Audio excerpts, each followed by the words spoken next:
Do you have kids? Yes, I do. Do you remember a first lie and what your reaction was like? So I brought him to my lab to see whether or not he would lie about transgression, which is he's peeking at the answer to a game, and he did. So I was very happy. He said, "Ah, my kid can lie."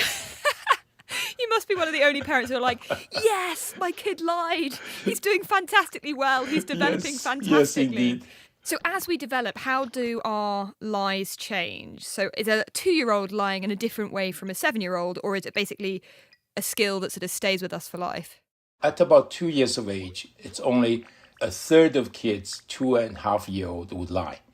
At 4, more than 80% of kids would lie.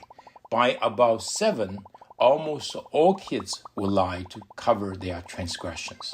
This is kind of universal across the world.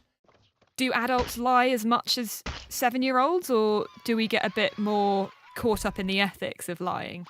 Once you reach the peak around 7, 8 years of age, we start slowly declining our tendency to lie.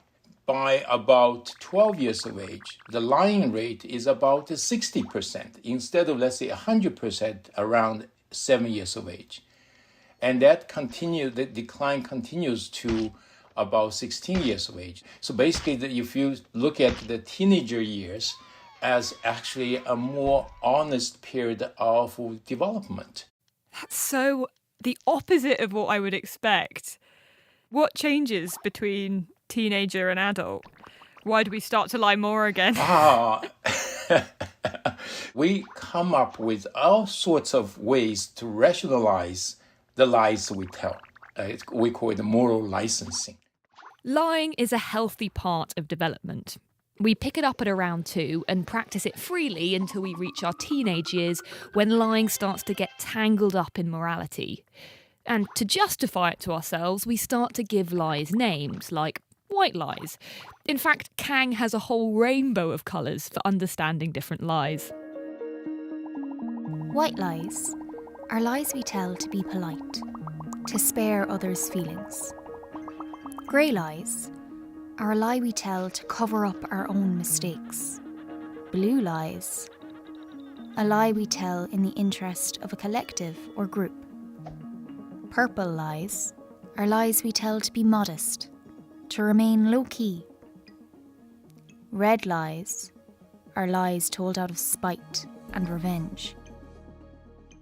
We can give them different colours, but at the end of the day, a lie is a lie. It's a way of deceiving someone. Hi, I'm Ian Leslie. I'm an author. I've written books about human behaviour, about all sorts of things, but my first book was about lying. It's called Born Liars, Why We Can't Live Without Deceit. So why can't we live without deceit? Great question. I'm so glad you asked. Well, the argument I make, amassing lots of different evidence from lots of different fields, is that lying is much more central to our existence, to our societies, to who we are as human beings, than we like to think. Almost everybody lies.